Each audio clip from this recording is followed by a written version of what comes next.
Hello दोस्तों, कैसे हो आप सब। इस वीडियो में हम चर्चा करेंगे परीक्षा धाम पब्लिकेशन की मध्य प्रदेश जीके से संबंधित वस्तुनिष्ठ प्रश्नों की पुस्तक से मध्य प्रदेश में बड़ा छोटा, प्रथम, ऊंचा लंबा, उपनाम आदि से संबंधित वस्तुनिष्ठ प्रश्नों में भाग 2 की। दोस्तों, भाग 1 में हम प्रश्न क्रमांक 52 तक कंप्लीट कर चुके थे। इस वीडियो में हम शुरुआत करेंगे प्रश्न क्रमांक 53 से। तो चलिए शुरुआत करते हैं। मध्य प्रदेश में राजकीय मछली कौन सी है? ऑप्शन नंबर ए, महाशीर मध्य प्रदेश की राजकीय मछली है। अब हम चर्चा करते हैं राजकीय मछली महाशीर के बारे में। दोस्तों, इसका वैज्ञानिक नाम टॉर प्यूटिटोरा है। इसकी प्रजाति टॉर है। बाहुल्य क्षेत्र की यदि हम बात करें तो नर्मदा नदी, खंडवा, खरगोन। घोषित वर्ष, दोस्तों, महाशीर को राजकीय मछली वर्ष 2011 में घोषित किया गया था। विशेष तथ्य की यदि हम बात करें तो बड़वाह मध्य प्रदेश में महाशीर प्रजनन केंद्र स्थापित किया गया है। प्रश्न क्रमांक 52, मणि अथवा रत्न एवं जेवरात पार्क मध्य प्रदेश में कहाँ स्थित है? तो दोस्तों, ऑप्शन नंबर ए, यह पार्क इंदौर में स्थित है। इसको हम जेम्स एंड ज्वेलरी पार्क के नाम से जानते हैं। अब हम चर्चा करते हैं जेम्स एंड ज्वेलरी पार्क की। दोस्तों, मणि अथवा रत्न एवं जेवरात उद्यान अर्थात James and jewellery park Indore में निर्माणाधीन है। इस पार्क की घोषणा 1995 में की गई थी।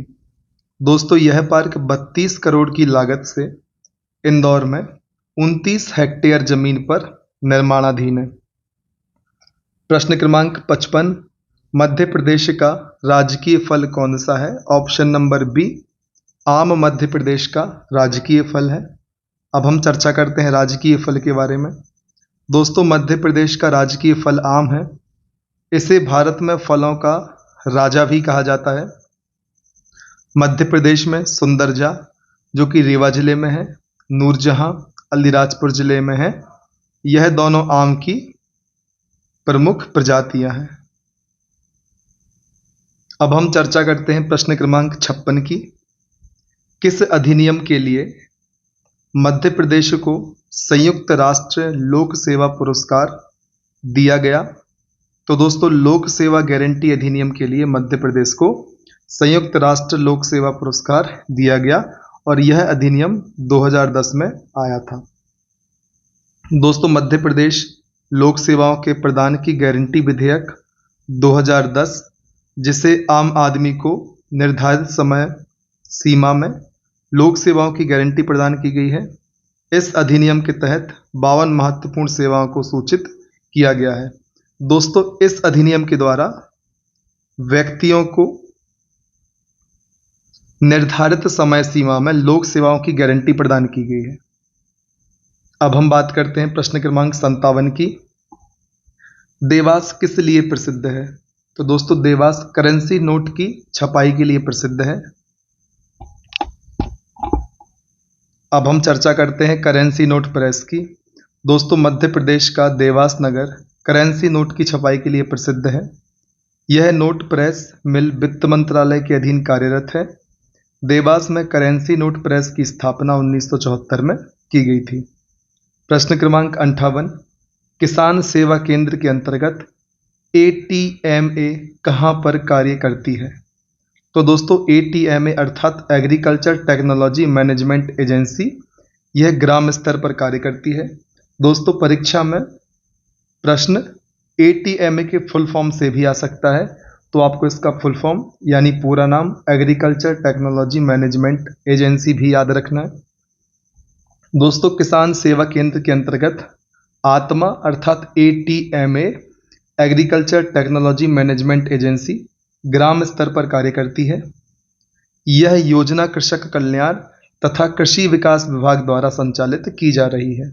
तो दोस्तों प्रश्न इस तरीके से भी बन सकता है कि ATMA का संचालन कौन कर रहा है, तो आपको आंसर करना होगा कृषक कल्याण तथा कृषि विकास विभाग इसको संचालित कर रहा है। अब हम चर्चा करते हैं प्रश्न क्रमांक 59 की। मानव विकास रिपोर्ट जारी करने वाला भारत का पहला राज्य कौन सा है? Option number D, Madhya Pradesh Bharat का प्रथम राज्य है जिसने मानव विकास रिपोर्ट को जारी किया था। अब हम चर्चा करते हैं मानव विकास रिपोर्ट के बारे में। दोस्तों मध्य प्रदेश देश का पहला राज्य है जिसने सन 1995 में सर्वप्रथम मानव विकास रिपोर्ट जारी की थी। मध्य प्रदेश के राजगढ़ जिले ने सर्वप्रथम मानव विकास रिपोर्ट जारी की है। दोस्तों यदि भारत में पूछा जाता है सबसे पहले मानव विकास रिपोर्ट जारी करने वाला राज्य कौन सा है, तो आपको मध्य प्रदेश टिक करना है। और यदि मध्य प्रदेश के अंदर वह जिला पूछा जाता है कि किस जिले ने सबसे पहले मानव विकास रिपोर्ट जारी करी थी, तब आपको राजगढ़ ऑप्शन पर टिक करना है। प्रश्न क्रमांक 59, स्वच्छता संग्राम अभियान का उद्देश्य क्या है? तो दोस्तों संपूर्ण इंदौर जिले को खुले शौच से मुक्त करना स्वच्छता संग्राम अभियान का उद्देश्य है। दोस्तों 1 सितंबर 2015 को स्वच्छता संग्राम अभियान मध्य प्रदेश के इंदौर जिले में शुरू किया गया। इस अभियान का उद्देश्य खुले में शौच से मुक्त होना है। प्रश्न क्रमांक 60, निम्नलिखित में से किस वर्ष महान विभाजक वर्ष हुआ? तो दोस्तों ऑप्शन नंबर बी, वर्ष 1921 को महाविभाजक वर्ष की संज्ञा दी जाती है क्योंकि भारत में 1921 के दशक में जन्म वृद्धि दर न्यूनतम रही, इसलिए यह वर्ष महान या महाविभाजक वर्ष कहलाता है। प्रश्न क्रमांक 61, किस वर्ष को हम लघु विभाजक वर्ष कहते हैं? तो 1951 को 1951 को हम लघु विभाजक वर्ष कहते हैं क्योंकि इस टाइम पर जन्म वृद्धि दर अधिकतम रही थी। प्रश्न क्रमांक 62, कर्ण गोल्ड प्लेजर मध्य प्रदेश में अल्प मात्रा में किस नदी में पाए जाते हैं? ऑप्शन नंबर ए, सोन नदी में गोल्ड प्लेजर अल्प मात्रा में पाए जाते हैं। दोस्तों गोल्ड प्लेजर होते क्या हैं, अब हम इनकी बात कर लेते हैं। नदियों की रेत में पाए जाने वाले स्वर्ण कणों को गोल्ड प्लेजर कहा जाता है। यह गोल्ड प्लेजर यूकान नदी अलास्का और भारत में स्वर्ण रेखा नदी एवं सोन नदी में अल्प मात्रा में पाए जाते हैं। तो दोस्तों यहाँ से प्रश्न यह भी बन सकता है कि यूकान नदी का संबंध किससे है, और यदि एक विकल्प में गोल्ड प्लेजर मिलता है तब आपके लिए गोल्ड प्लेजर ऑप्शन पर टिक करना है। दोस्तों यदि आपको हमारे द्वारा बनाए जाने वाले वीडियोस आपके एग्जाम की तैयारी में किसी भी प्रकार की सहायता करते हैं तो कृपया अधिक से अधिक संख्या में आप हमारे वीडियोस को लाइक करें, ऐसे व्यक्तियों तक शेयर करें जिनको हमारे वीडियोस से उनके एग्ज़ाम की तैयारी में सहायता प्राप्त हो सकती है। आप खुद हमारे चैनल को सब्सक्राइब करें एवं दूसरों से भी सब्सक्राइब कराएं जिनको इससे फ़ायदा हो सकता है। अब हम बात करते हैं प्रश्न क्रमांक 63 की। मध्य प्रदेश में जंतर मंतर कहाँ पर स्थित है? ऑप्शन नंबर डी, मध्य प्रदेश में जंतर मंतर उज्जैन जिले में स्थित है। अब हम चर्चा कर लेते हैं जंतर मंतर के बारे में।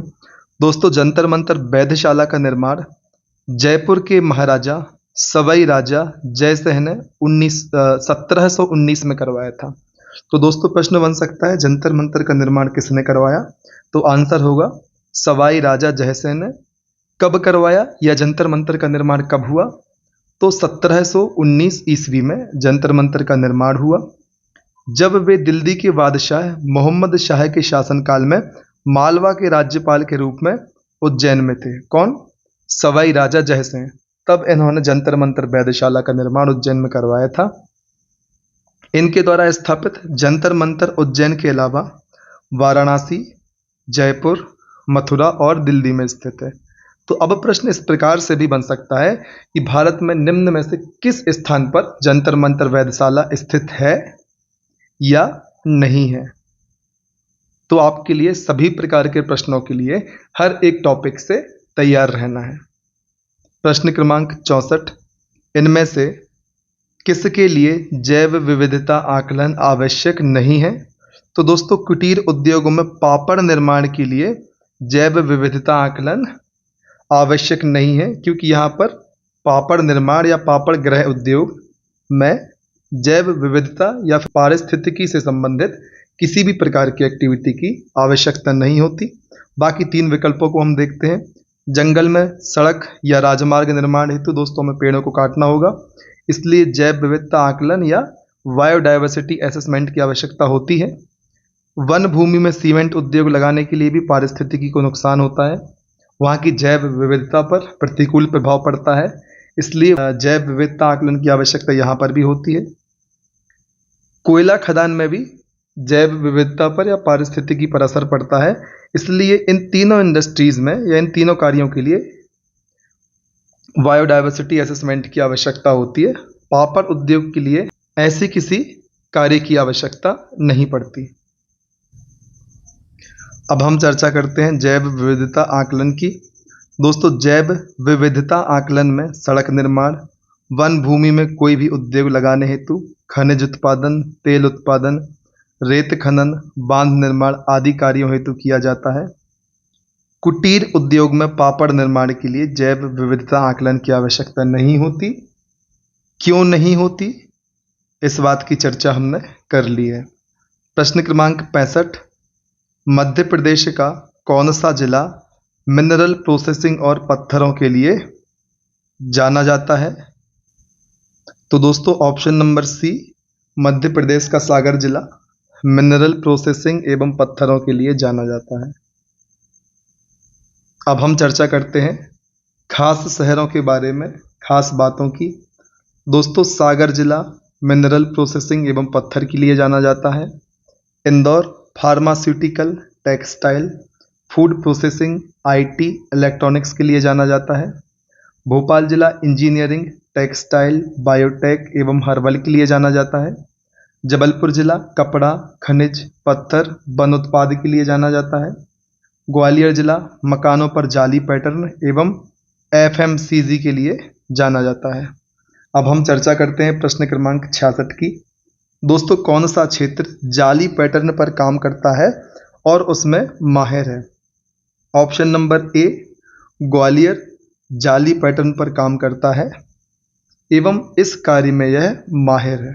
प्रश्न क्रमांक 67, मध्य प्रदेश में कौन सा पत्थर की नक्काशी का केंद्र है? तो दोस्तों ग्वालियर मध्य प्रदेश में पत्थर नक्काशी का केंद्र माना जाता है। प्रश्न क्रमांक 68, निम्नलिखित में से किस शहर को यूनेस्को की लैंडस्केप सूची में, लैंडस्केप सिटी की सूची में शामिल किया गया है? तो दोस्तों मध्य प्रदेश की ओरछा, जो कि निवाड़ी जिले में स्थित है, एवं ग्वालियर, दोनों जिलों को यूनेस्को की लैंडस्केप सिटी सूची में शामिल किया गया है। ऑप्शन नंबर सी, उपरोक्त दोनों इस प्रश्न का सही जवाब है। एवं दोस्तों 2020 में इन दोनों शहरों को यूनेस्को की लैंडस्केप सिटी सूची में शामिल किया गया है। प्रश्न क्रमांक 69, ऑपरेशन नर्मदा किस वर्ष में मध्य प्रदेश पुलिस द्वारा आयोजित किया गया? ऑप्शन नंबर सी, 1961 में ऑपरेशन नर्मदा मध्य प्रदेश पुलिस द्वारा आयोजित किया गया। यहाँ पर प्रश्न बन सकता है कि ऑपरेशन नर्मदा किसके द्वारा आयोजित किया गया, तो आपको आंसर लगाना होगा मध्य प्रदेश पुलिस। अब हम चर्चा करते हैं ऑपरेशन नर्मदा की। दोस्तों ऑपरेशन नर्मदा वर्ष 1961 के तहत खरगोन जिले में नर्मदा नदी पर किया गया। इस ऑपरेशन में मध्य प्रदेश पुलिस को प्रशिक्षण दिया गया था। प्रश्न क्रमांक 70, चंदन कटोरा ओरछा में स्थित है। यह एक खाली स्थान है। दोस्तों चंदन कटोरा शाही निवास में पानी की आपूर्ति करने के लिए फाउंटेन है। ऑप्शन नंबर सी प्रश्न क्रमांक 70 का सही जवाब है। अब हम चर्चा करते हैं चंदन के कटोरे के बारे में। दोस्तों चंदन कटोरा ओरछा में स्थित है, जो भूमिगत महल को अपनी बौछारों फाउंटेन से ठंडा रखने में मदद करता है। यह ओरछा के राजा इंद्रजीत के समय बनवाया गया था। प्रश्न क्रमांक 71, मध्य प्रदेश में कितने विश्व धरोहर स्थल हैं? ऑप्शन नंबर डी, मध्य प्रदेश में 3 विश्व धरोहर स्थल हैं। अब हम चर्चा करते हैं मध्य प्रदेश में विश्व धरोहर स्थलों के बारे में। दोस्तों, मध्य प्रदेश के तीनों प्राचीन स्थलों को यूनेस्को ने अपनी विश्व धरोहर सूची में शामिल किया है, जिसमें खजुराहो के मंदिर, सांची स्तूप एवं भीमबेटका शामिल हैं। खजुराहो के मंदिरों को 1986 में यूनेस्को ने अपनी विश्व धरोहर सूची में शामिल किया, सांची स्तूप को 1989 में एवं भीमबेटका को वर्ष 2003 में यूनेस्को ने अपनी विश्व धरोहर सूची में शामिल किया। प्रश्न क्रमांक 72, मध्य प्रदेश की आधिकारिक भाषा कौन सी है? तो दोस्तों option number C, Madhya Pradesh की आधिकारिक भाषा हिंदी है। अब हम चर्चा करते हैं मध्य प्रदेश की आधिकारिक भाषा के बारे में। दोस्तों, मध्य प्रदेश की आधिकारिक भाषा हिंदी है, अर्थात राजकीय कार्यों हेतु हिंदी को आधिकारिक भाषा का दर्जा दिया गया है। वर्ष 1976 में राजभाषा अधिनियम के तहत भाषा के आधार पर का वर्ग में शामिल राज्यों की राजभाषा हिंदी रहेगी। का वर्ग में मध्य प्रदेश, उत्तर प्रदेश, हरियाणा, उत्तराखंड, राजस्थान, बिहार आदि राज्यों को शामिल किया गया है। प्रश्न क्रमांक 73, the Muria and there ghotuls किसकी रचना है? तो दोस्तों वेरियर एल्विन की रचना है the Muria and there ghotuls. अब हम चर्चा करते हैं वेरियर एल्विन के बारे में, जिनका जन्म इंग्लैंड में हुआ था। बाद में इन्होंने भारत की नागरिकता ले ली। इनकी प्रमुख पुस्तक में द बैगा और the Muria and their ghotul. दोस्तों यह मुरिया जनजाति से संबंधित है और द बैगा पुस्तक बैगा जनजाति से संबंधित है। प्रश्न क्रमांक 74, मध्य प्रदेश में ICARDA अर्थात international centre for agriculture in dry areas द्वारा ग्लोबल रिसर्च प्लेटफॉर्म कहाँ स्थित है? तो दोस्तों यह ग्लोबल रिसर्च प्लेटफॉर्म भोपाल में स्थित है एवं इसकी स्थापना 24 फरवरी वर्ष 2016 को कृषि वैज्ञानिक द्वारा डॉक्टर संजय राजाराम द्वारा की गई। प्रश्न क्रमांक 75, एफिल टावर की एक संगमरमर प्रतिकृति कहाँ स्थित है? तो दोस्तों इंदौर के आकाशवाणी परिसर में एफिल टावर की एक संगमरमर प्रतिकृति स्थित है। ऑप्शन नंबर सी प्रश्न क्रमांक 75 का सही जवाब है।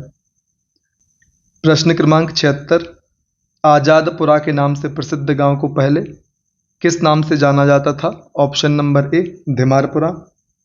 अब हम बात करेंगे धिमारपुरा या आजादपुरा की। दोस्तों अमर शहीद चंद्रशेखर का जन्म 23 जुलाई 1906 को मध्य प्रदेश के अलीराजपुर जिले के एक ग्राम धिमारपुरा तहसील भावरा में हुआ। धिमारपुरा का नाम बदलकर आजादपुरा एवं भावरा तहसील का नाम बदलकर आजाद नगर कर दिया गया। दोस्तों आपको कंफ्यूज नहीं होना है, भावरा तहसील को आजाद नगर कहते हैं और धिमारपुरा को आजादपुरा कहते हैं। तो यहाँ पर आजाद कॉमन है, पुरा एवं नगर में अंतर है, तो हमें कंफ्यूज नहीं होना है और प्रश्न एग्जाम में सही करके आना है। प्रश्न क्रमांक 77, बाफला मध्य प्रदेश का भोजन है। यह गेहूं और घी से बनता है और लोकप्रिय कहाँ पर है? Option number D bafla Gwalior में लोकप्रिय है। अब हम बात करते हैं मध्य प्रदेश के प्रमुख व्यंजन एवं शहरों की। दाल बाफला ग्वालियर का प्रसिद्ध है, पोहा जलेबी इंदौर की, मावा जलेबी बुरहानपुर की, सेव पराठा इंदौर, गूलर कबाब इंदौर, सेव एवं नमकीन रतलाम के प्रसिद्ध हैं। प्रश्न क्रमांक 78, देश के सबसे विशाल हॉर्टिकल्चर कॉरिडोर में एक मध्य प्रदेश के किन दो शहरों के मध्य विकसित किया जा रहा है? ऑप्शन नंबर ए यह कॉरिडोर इंदौर एवं भोपाल के मध्य विकसित किया जा रहा है। दोस्तों हॉर्टिकल्चर कॉरिडोर को हिंदी में हम उद्यान की गलियारा कहते हैं। भोपाल और इंदौर के बीच मध्य प्रदेश के सबसे बड़े हॉर्टिकल्चर कॉरिडोर को विकसित किया जा रहा है। वर्तमान में हॉर्टिकल्चर कॉरिडोर योजना में प्रदेश के शाजापुर, उज्जैन, देवास और सीहोर को शामिल किया गया है। प्रश्न क्रमांक 79, मध्य प्रदेश में मसाला पार्क कहाँ स्थापित किया जा रहा है? तो दोस्तों मध्य प्रदेश में मसाला पार्क छिंदवाड़ा में स्थापित किया जा रहा है। मध्य प्रदेश में मसाला पार्क छिंदवाड़ा जिले में वर्ष 2009 में स्थापित किया गया था। यहाँ पर प्रश्न में लिखा हुआ है कहाँ पर स्थापित किया जा रहा है, इसके स्थान पर यहाँ पर होना चाहिए कहाँ पर स्थापित किया गया है।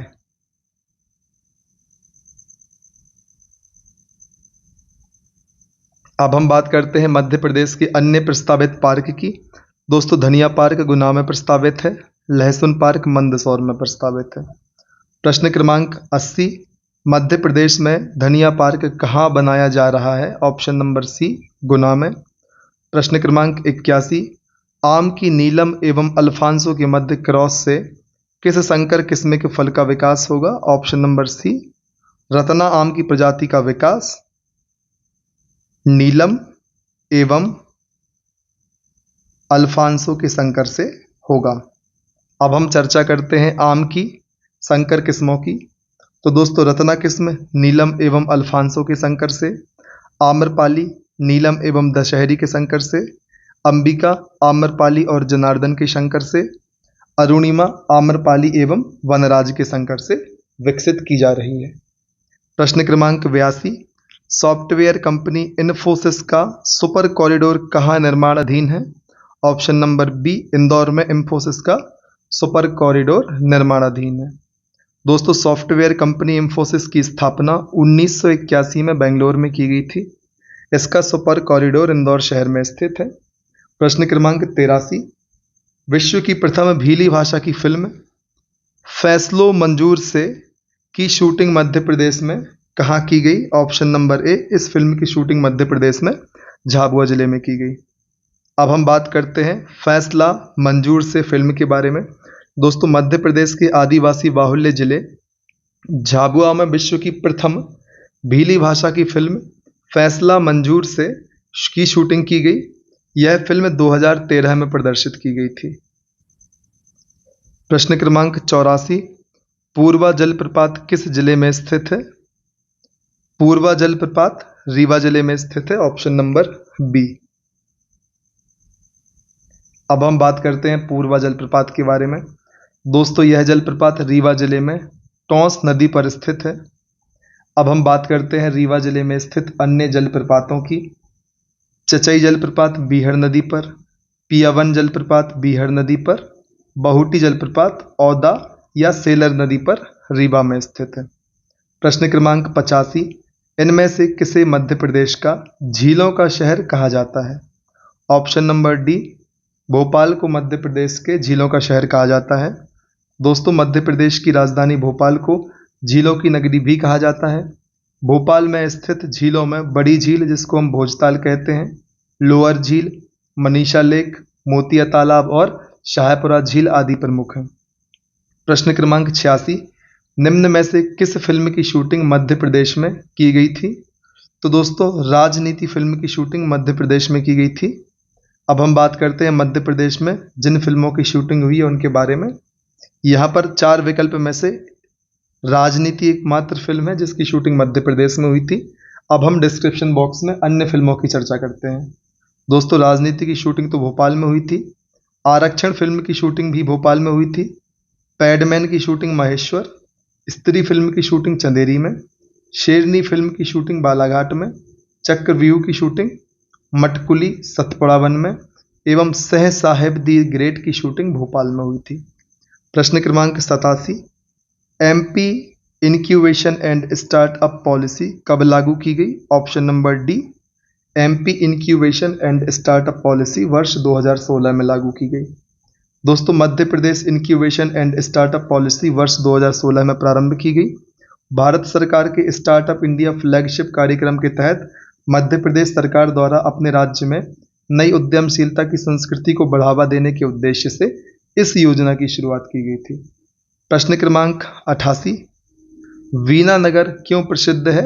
यह तेल शुद्धिकरण के लिए प्रसिद्ध है क्योंकि बीना के आगा सौद नामक स्थान पर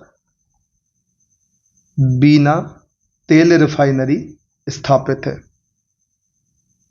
दोस्तों, मध्य प्रदेश का सागर जिले का वीनानगर अपने तेल शोधक रिफाइनरी के लिए प्रसिद्ध है।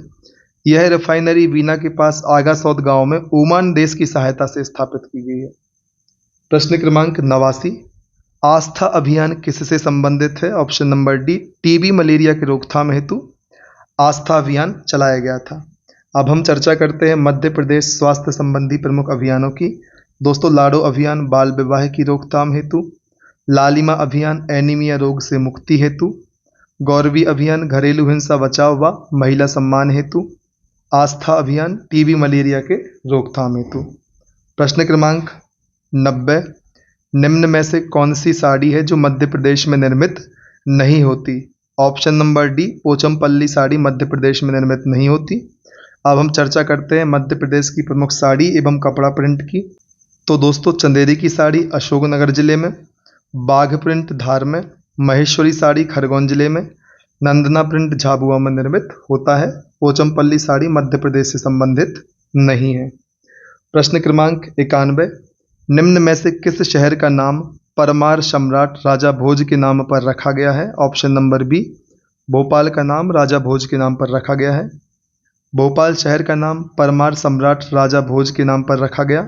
शहर का पुराना नाम भोजपाल था, जो भोज और पाल के संधि से बना था। प्रश्न क्रमांक 92, भारतीय मृदा विज्ञान संस्थान कहाँ स्थित है? ऑप्शन नंबर डी, भारतीय मृदा विज्ञान संस्थान भोपाल में स्थापित है। इसकी स्थापना 1988 में की गई थी। इसकी स्थापना कृषि अनुसंधान सहायक भारतीय परिषद के रूप में की गई थी। प्रश्न क्रमांक 93, मध्य प्रदेश में सिटी ऑफ जॉय के नाम से किसे जाना जाता है? ऑप्शन नंबर ए, मांडू को सिटी ऑफ जॉय के नाम से जानते हैं। दोस्तों, मांडू का पुराना नाम शादियाबाद था, जिसका अर्थ है खुशियों का शहर। धार जिले में स्थित मांडू शादियाबाद नाम मालवा शासक होशंग शाह गौरी द्वारा प्रदत्त किया गया था। कहने का मतलब है कि धार जिले में जो मांडू है उसको शादियाबाद नाम होशंग शाह गौरी के द्वारा प्रदान किया गया था। प्रश्न क्रमांक 94, मध्य प्रदेश में प्लास्टिक पार्क कहाँ निर्माणाधीन है? तो दोस्तों, तामोट रायसेन ऑप्शन नंबर ए, जहां पर मध्य प्रदेश का प्लास्टिक पार्क बनाया जाएगा। दोस्तों, अब हम चर्चा करते हैं मध्य प्रदेश के अन्य पार्कों की। मसाला पार्क छिंदवाड़ा, डायमंड पार्क पन्ना, स्किल पार्क भोपाल। प्रश्न क्रमांक 95, खाली स्थान को निमाड़ का पेरिस कहा जाता है? तो दोस्तों, बड़वानी को निमाड़ का पेरिस कहते हैं। ऑप्शन नंबर बी, स्वतंत्रता के पूर्व से पहले बड़वानी शहर निमाड़ के पेरिस के रूप में जाना जाता था। बड़वानी जिले की स्थापना 25 मई 1998 को खरगोन जिले से अलग करके की गई। प्रश्न क्रमांक 96, खालिस्तान को मध्य प्रदेश के शिमला के रूप में जाना जाता है? तो दोस्तों, शिवपुरी को मध्य प्रदेश के शिमला के रूप में हम जानते हैं। शिवपुरी शहर मध्य भारत के पठार, जो कि विषम जलवायु क्षेत्र है, में स्थित है। यहाँ शीतकालीन ऋतु में तापमान बहुत कम हो जाता है। इस कारण मध्य प्रदेश का शिमला हम शिवपुरी को कहते हैं। प्रश्न क्रमांक 97, मध्य प्रदेश में किस दिनांक को विकास दिवस घोषित किया गया था? दोस्तों, 6 अप्रैल वर्ष 2013 को मध्य प्रदेश में विकास दिवस घोषित किया गया था। अब हम चर्चा करते हैं मध्य प्रदेश के प्रमुख दिवसों की।